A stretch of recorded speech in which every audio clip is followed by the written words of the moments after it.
మీరు రామాయణం హిట్ కొట్టినా కానీ స్టార్స్ని హ్యాండిల్ చేయలేదు. చిరంజీవి గారు మిమ్మల్ని స్టార్స్ ఏంటి సరిగ్గా మామూలు ఆర్టిస్టులనే పెద్దగా చేయలేదు కదా. చిరంజీవి గారు మిమ్మల్ని నమ్మాలంటే ఆయన ఏదో ఒక మ్యాజిక్ జరిగి ఉండాలి. ఆయన మీకు ఇచ్చిన ఫస్ట్ టాస్క్ ఏంది, ఎలా నమ్మారు మిమ్మల్ని? కథ చెప్పడమేనండి. టాస్క్లు వేరే ఇవ్వరు మనకి. ఒక డైరెక్టర్కైనా ఒక రైటర్కైనా వేరే టాస్క్ అవసరం లేదు. నువ్వు ఏం తీయబోతున్నావో నువ్వు చెప్పే దాంట్లోనే తెలిసిపోదు నీ సత్తా. నేను కథ 3 గంటలు అనర్గళంగా చెప్పాను.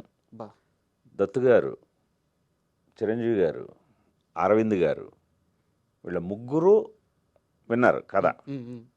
నేను నా లైఫ్లో డైరెక్ట్గా చిరంజీవి గారిని చూడడం అదే మొదటిసారి. సినిమా ఇండస్ట్రీలో ఉంటున్నా చిరంజీవి గారిని ఎప్పుడు చూడలేదు కూడా నేను. సో అందువల్ల ముందు వెళ్ళిన వెంటనే కొంచెం ఆ స్టార్ ఆరా ముందు కొంచెం షేక్ అయ్యాను అని చెప్పాను. సార్ మీరేమనుకోదు సార్, నేను మిమ్మల్ని ఫస్ట్ టైం చూస్తున్నాను సార్ అని చెప్పి ఆయన ఆశ్చర్యపోయాడు. ఏంటంటే ఎప్పుడు నన్ను షూటింగ్లో కానీ నువ్వు ఇండస్ట్రీలో ఉన్నావు కదా చూడలేదంటే, చూడలేదు సార్ నేను మొదటిసారి చూస్తున్నాను, అందువల్ల కొంచెం టైం తీసుకుంటా సార్ అని కొద్దిగా వాటర్ గీటర్ తాగి ఇంకా మొదలు పెడితే ఇంకా చిరంజీవి గారు నా పాత్ర రామకృష్ణ అనే పాత్ర, ఆయన పాత్రగానే ట్రీట్ చేసి 3 గంటలు నేను నరేషన్ ఇచ్చిన తీరికే అదే సిట్టింగ్లో మొదటి సిట్టింగ్లోనే ఓకే అయిపోయింది. ఇంకా వేరే పరీక్షలు అవసరం లేదండి. ఎనీ డైరెక్టర్కి కానీ రైటర్కి కానీ వాడు ఏం చెప్తాడో అందులో తెలిసిపోతాడు ఏం తీస్తాడో. అందులో అలాంటి ఎక్స్పీరియన్స్ ఉన్నవాళ్ళు టక్కన పెట్టేస్తారు. అది బట్ చూడాలని ఉంది. కథగా చూసుకుంటే ఎంత లేదన్నా అది ఒక కమర్షియల్ సబ్జెక్టే కథగా చూసుకుంటే. బట్ దాని బ్యాక్గ్రౌండ్లో మీరు చూపించిన అంటే చాలామందికి ఇది రిస్ట్ అవ్వకపోవచ్చు. రామకృష్ణ అని వాళ్ళ ఆధ్యాత్మిక గురువు, వాళ్ళ గురువు పేరు పెట్టారు, రామకృష్ణ పరమహంస వాళ్ళ ఆధ్యాత్మిక గురువు, ఆయన పేరు పెట్టారు. ఆ బెంగాలు నేపథ్యం మొత్తాన్ని ఆఖరికి సందులతో సహా చూపించారు. అక్కడ ఉండే మదర్ తెరెసా లాంటి వాళ్ళ గురించి ఆ పాటలో పెట్టారు. ఒక కమర్షియల్ సినిమాకు కూడా ఇంత హోంవర్క్ చేయాల్సిన అవసరం ఏముంటుంది సార్? అంటే చేస్తే తప్పని కాదు, చాలా అద్భుతమైన విషయం. బట్ గుణశేఖర్ ఎందుకు అంత బలంగా కూర్చుంటారు ఒక కథ నేపథ్యాన్ని చెప్పడానికి? కథని చెప్తే సరిపోదు. ఇప్పుడు అందువల్ల వాళ్ళకి నచ్చిందండి. సో చిరంజీవి గారికైనా దత్తు గారికైనా ఈ కొత్త తరమే నచ్చింది వాళ్ళకి. ఇప్పుడు నేను చిరంజీవి గారు రెగ్యులర్గా చేస్తున్న ఫార్మెట్లో నేను ఒక కథ రాసుకొని వెళ్తే అసలు పూర్తి కథ కూడా వినేవారు కాదు. అంతే కదా, ఇలాంటి కథలు నువ్వెందుకైతే తీయడం, మా వాళ్ళు 3 మంది ఉన్నారు అనే పంపించేస్తారు. ఈ కొత్తదనం అంతా వాళ్ళు ఫీల్ అయ్యారు కాబట్టే నాకు ఆ ఛాన్స్ దక్కింది. లేదా రొటీన్గా చిరంజీవి గారికి మీటర్లో కథ రాస్తే ఎందుకు? ఇప్పుడు మీరు ఏవైతే చెప్తున్నారో ఎంత శ్రమ అంటున్నారో అదే నచ్చింది వాళ్ళకి. అది అండ్ నాకు చూడాలని సినిమా చిన్నప్పటి నుంచి చూసిన వాటిలో బాగా రిజిస్టర్ అయిపోయిన విషయాలు 2 ఉన్నాయి సార్. ఆ సింబల్ అనే పాట ఉంటుంది కదా, దాంట్లో ఆ యానిమల్స్ అన్నీ అలా డ్యాన్స్ చేయడం ఒకటి. And second thing Prakash Raj గారు సార్. అంటే నా వయసు వల్ల నేను అంతకుముందు రిజిస్టర్ చేసుకొని ఉండకపోవచ్చు. నేను ఫస్ట్ టైం నాకు ప్రకాష్ రాజ్ గారు రిజిస్టర్ అయిన సినిమా చూడాలని ఉంది. ఆ తర్వాత చూసుకుంటే మీ ప్రతి సినిమాలో ఆల్మోస్ట్ ఆయన ఒక మంచి క్యారెక్టర్ చేస్తూనే వస్తున్నారనమాట. సో ఏంది ప్రకాష్ రాజ్ గారితో అంత బాండింగ్ ఏంది మీది? అంటే ప్రత్యేకమైన నాకు బిహైండ్ ది స్క్రీన్ బాండింగ్ ఏం లేదండి, ఆన్ స్క్రీనే తప్పితే. ఎందుకంటే నేను కరెక్ట్గా ప్రకాష్ రాజు కూడా ఆ టైంలో 1-6 సినిమా చేశాడు, 2 సినిమాలు ఎంతో చూడాలని ఉంది టైంకి. ఫస్ట్ టైం ప్రకాష్ రాజు కూడా ఒక పెద్ద హీరో సినిమాలో మెయిన్ విలన్ రోలు. సో అందుకని తను కూడా అప్పుడప్పుడే వస్తున్నాడు పైకి, టు బి ప్రూవ్డ్ ఇంకా. అందుకని తనకున్న టాలెంట్ మొత్తం చూపించాడు, నేను అది వాడుకున్నాను. అలా మాకు ఒక అసోసియేషన్ ఏర్పడింది.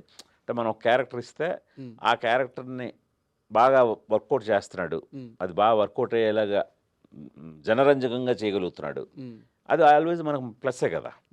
సో అందుకని ఇంకా అక్కడి నుంచి ఆల్మోస్ట్ నా 1-2 సినిమాల్లో ప్రకాష్ రాజు ఉండడు తప్ప అవును అన్ని సినిమాల్లో ఉంటాడు. మనోహరంలో చాలా అద్భుతమైన రోల్, ఇంకా ఒక్కడి గురించి చెప్పాల్సిన అవసరం లేదు. తర్వాత అర్జున్, సో ఇట్లా సైనికుడు, మృగరాజు, ఇలా ప్రతి సినిమాలో ఆయనకంటూ ఒక మంచి క్యారెక్టర్. ఈవెన్ శాకుంతలంలో బోట్. సో అందుకని అడిగాను సార్, అది శివదేవి పాత్ర Rudramadevi.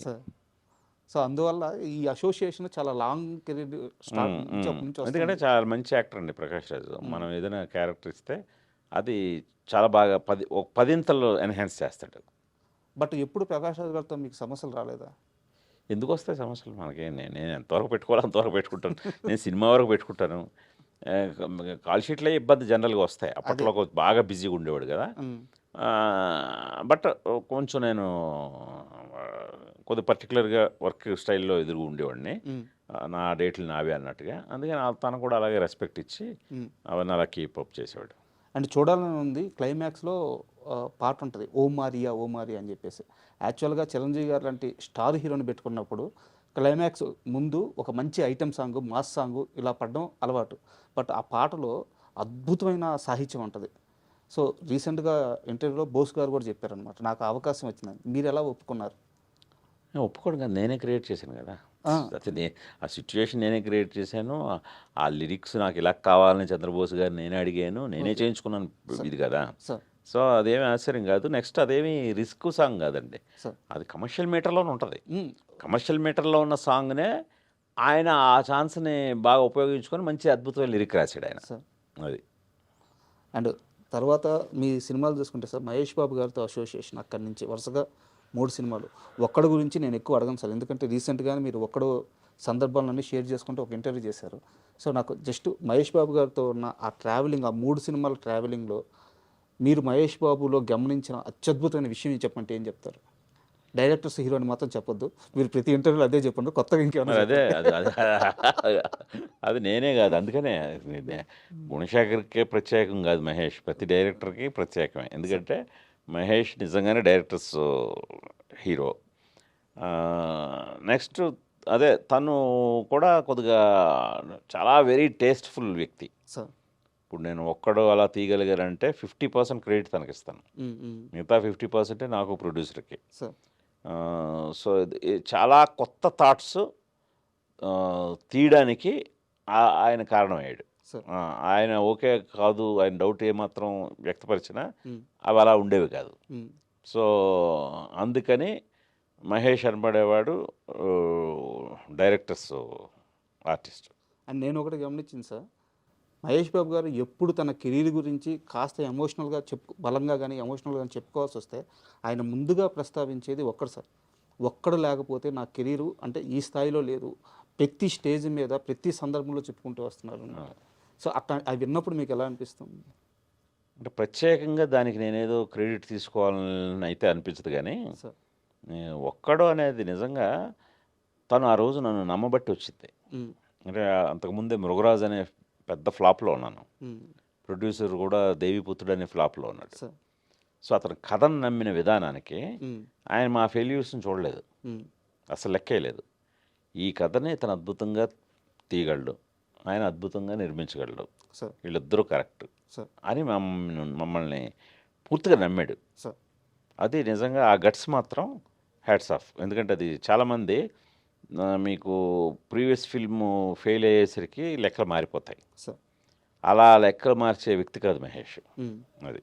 And Arjun cinema sir, Arjun cinema మీద నాకు ఒకటే ఒక క్వశ్చన్, హీరో పేరు చెప్పకుండా లాస్ట్ ఎందుకు మీకు నా పేరు చెప్పలేదు కదా, నా పేరు అర్జున్ అని చెప్పి సినిమా అయిపోద్ది సార్, అప్పుడు చెప్తాడు లాస్ట్ డైలాగ్ అదే. అవును. ఎందుకు అలాంటి ఒక స్క్రీన్ ప్లే రాసుకున్నారు? అంటే నాకు హీరో క్యారెక్టర్ మీద టైటిల్ పెట్టాం అర్జున్ అని. సార్ సో ఆ అర్జున్ ఎలాంటోడో ఆడియన్స్కి చెప్పిన తర్వాత అతను పరిచయం చేసుకుంటే బాగుంటుంది అనిపించింది నాకు. అందుకని మీ సినిమాలో అర్జున్ అనబడేవాడు ఎలా అంటాడు, ఏంటి అతని బాండేజ్ ఎలా ఉంటుంది ఫ్యామిలీతో, కానీ అతని ప్రవర్తన ఎలా ఉంటుంది, అతను ఏమి సాధించాడు, ఇవన్నీ అతని గురించి మొత్తం చెప్పాక ఇంతకీ నా పేరు చెప్పనే లేదు కదా, అర్జున్ నా పేరు అంటారు. అదొక శైలి. అది.